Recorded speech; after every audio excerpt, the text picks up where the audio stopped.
Spencer, let me get your initial thoughts of the game on Saturday. What did you think? I know it's a lesser opponent, but just your impressions. Well, I thought we did what we were supposed to. At the end of the day, they went out there, they handled the business, they executed well. Always there's some stuff that you're going to be better at day in and day out. But thought I'll be honest with you, Nico did exactly what he was supposed to do. If he didn't, I would have had concerns. He played like he was what he's touted to be, and he answered some questions for me. I'll just be honest with you, I wasn't sold on him until I get to see him multiple times. Right? I mean, at the end of the day, um, all this hype. You know what I mean? Either you're going to be the guy or you're going to be a goat, and I think and they're not the goat in a good way here.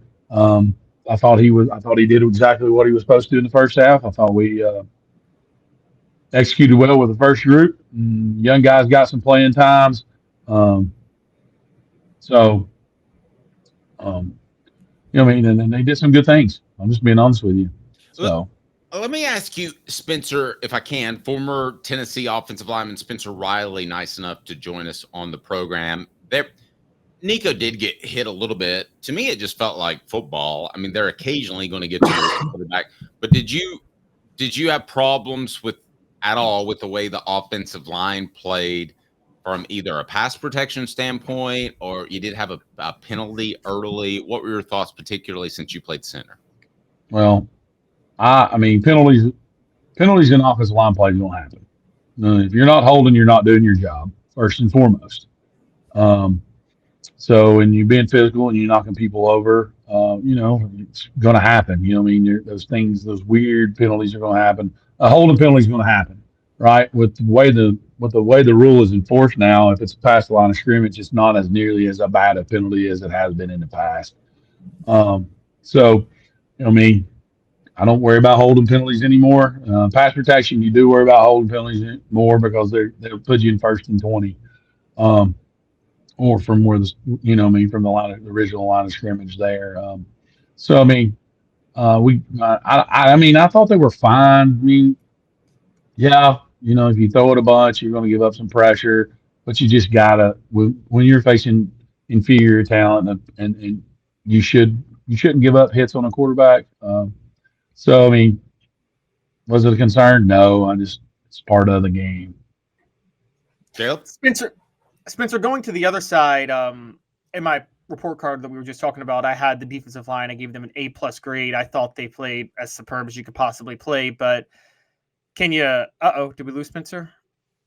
Let me see. Oh, there you are. But Spencer, how much can you read into the fact that the defensive line was so effective, given the level of the competition? Because I feel like that's where the biggest difference between these two teams between an FBS and an FCS team is always going to be up front, isn't it? Oh, 100%. It should be. You know what I mean? In offensive defensive line play, it should be um, exactly what you get right there. You know what I mean? They should be better. Tennessee's offensive line, defensive line should be better than Chattanooga's.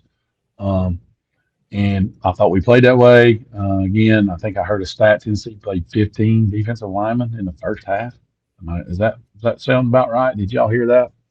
Um, I didn't hear it, but wow, that's a lot. and I may be wrong on that. You know what I mean? I heard that on one of the talk shows yesterday, and um, if they're playing 15 dudes in the first half, I mean that's a lot of dudes. But those numbers will dwindle as the year goes along with how many they're going to play.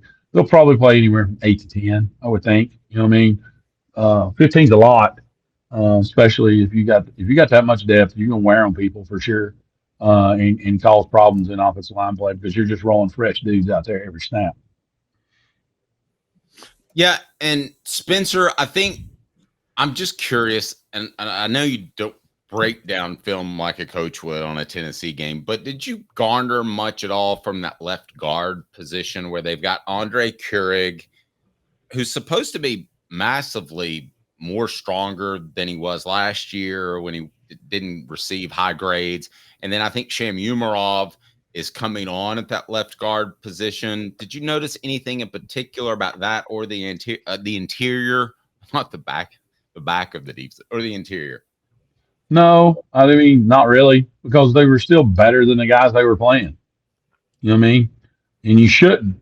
You know what I mean? I didn't really notice any glaring holes or anything at that point in time. You know, we should get a better feel for it this week versus NC State. I think that's who we play. You know what I mean? Over in Charlotte. So, I mean, um, we'll see. You know what I mean? I think that's going to be a revolving door until they feel comfortable with somebody in that position. And it's okay. You know what I mean? If you're playing six guys, you're playing your six best offensive linemen. So I mean, if you're playing six guys in the offensive line every day, okay, fine. I don't have a problem with that. You know what I mean? Until you solidify yourself in that thing.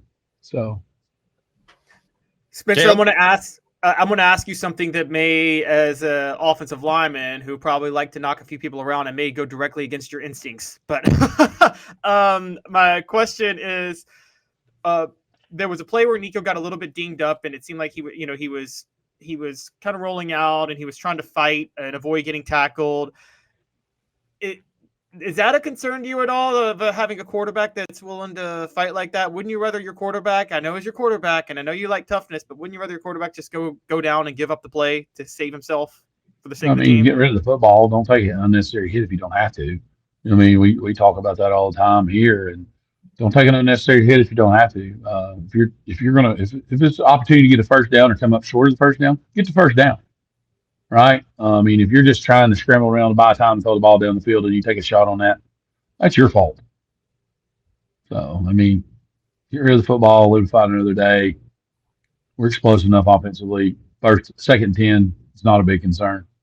Has your theory or philosophy changed on that at all? Because it seems like back when you and I were in our younger days, people would say, well, you like that quarterback because he inspires people. He drops his shoulder and runs over people. But nowadays, they run the ball more often, and there's more opportunity to get hit. Has your philosophy evolved over time in that? I mean, if I've got a running quarterback who's built to be able to take it and be able to run the football day in and day out, sure, that's different, right? Nico's not built to do that. I mean, he's a tall, skinny guy. You know what I mean? He's not gained enough weight yet. You know, he's not really. I mean, he's a tall guy, so he's never going to look super thick, but he looks still super thin to me. He does. Spencer, any other? Go ahead, Kev. I was just going to say, yeah, you guys had to deal with that transition yourself, right? Because Peyton Manning was the king of not getting hit, doing everything he could to not get hit. Then you go to T. Martin, and I'm guessing T. Martin, didn't they take the green shirt off him and let him get hit in practice that summer in '98? Yeah, I mean, he's going to run around, do a little bit more things. We did some more option stuff with him, more sprint out stuff with him. I mean, he was going to create some more opportunities with his feet than Peyton was. You know, I mean, you go from a guy who runs 4.5 with T. Martin to a guy who runs a 5.6, and Peyton Manning. I don't know what he ran, but still, I like that number. I don't even know if he it's that very fast. He wasn't very fast. Could you, at any point in your career, could you have outrun Peyton Manning? Oh, 100%, no doubt. I thought you were going to say no. And how much did you weigh when you played 290? Oh, I was 300 pounds every day. So. Were you ever in on one of the plays where he did one of his bootlegs where he never told anybody that he was faking? We're in Arkansas. Oh, really? Yeah, down there. It was a rainy, cold, nasty night it was in Little Rock. It wasn't in Fayetteville. It was in Little Rock. Right. It was like a 9:30 kickoff game. Eastern time was 8:30 out there, and it was freaking spitting snow, raining, sleeting. You name it, the weather we had, we got it that night. It was cold. And I was like, all right, go on over there and hang out on the end zone on your bootleg. And we was like, okay, cool, whatever. You know, I mean, we scored. Let's go. So let's get the sideline, try to get warm here. Spencer's appearance is brought to you by, well, whom? His own insurance agent. That would be our good friend Don Self. You can go. Yeah, there you go, Don Self. Well, tell us about Don Self, Spencer Riley. This is a complete coincidence, but it turns out he's your insurance agent. Tell me about Don Self. Don Self has been my insurance guy for the last 15 years. Moved all over the country, and he's been my guy. I can pick up the phone right now, call him today, and he'll say, what can I help you with, Mr. Riley? And he goes, let's talk a little Tennessee football. Huge Tennessee football guy. Used to go to lunch. When I was at Chattanooga, we used to go to lunch and have lunch periodically, me and another friend of his, and we just sit down and talk football. And just a great man, great person. He would take care of your family. My daughters called him, and being moved, and she transferred to Tuscaloosa to Alabama, and so he's been taking care of her, trying to get some renter's insurance and get all that stuff taken care of.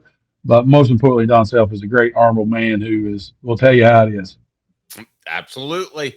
Spencer, I know things didn't go the best on Friday. You're going to get them turned around. Best of luck, head coach at Jeff County, and we're big fans. So have a blessed rest of the week. Are you going to be hard on them this week? We've already had practice at 6 a.m. this morning, so we're done for today. I'm actually getting ready to leave here and go up to Sevier County for a freshman game and enjoy the rest of the day with my family. My daughter's in town. I run by the house, tell her bye so they can get on the road, and then I can go be a football coach and go back home and be a husband and do whatever she tells me to do today. My wife, Beth. So it's what's going to happen. Happy wife, happy life. Thanks for taking the time. Yeah. It's Labor Day. I kind of completely forgot because I never consider that a holiday when you're in football, right? That's what I tell people. I said I labor on Labor Day, and there's nothing. This holiday doesn't. It is what it is, right? I know. So when you text me last night about, hey, come on the show, I was thinking I was in school. You know what I mean? Because I was like, I got to be done by this time. I was right in the middle of. I was like, I got to go do this deal. I'm right in the middle of practice, finishing up practice right here. So. Spencer, I did a radio show one time where two guys said they absolutely would not work on Labor Day. And I said that, well, I'll come in and do the show by myself. If you had two players that came to you and said, we're not going to practice on Labor Day, how much would they play on Friday? Yeah. So what did I tell them? You got to do something different. I didn't know that was going to happen on the bubble or balloons or whatever. How did you do I don't even know how that worked. I have no idea. This is maybe, I don't know. See? Yeah. Hey, there we go. What is that, AI or something? I guess. I don't know. That's my iPhone doing something like that. I don't know. That's wild. For those on our audio platform, Spencer can just hold up two fingers and make balloons. Do it one more time. See what happens with Let's see if two fingers work. There we go. Confetti right there. Let's go. Yeah, confetti. What? We've gotten in the ditch, boys. I'm just going to tell you. AI is going to be both a talk show host and a football coach before we die, Spencer. So we might just be bums together. That's okay. I can handle that. I can go find me a place to hang out. See you, buddy. See you guys. Have a great week. That was pretty funny.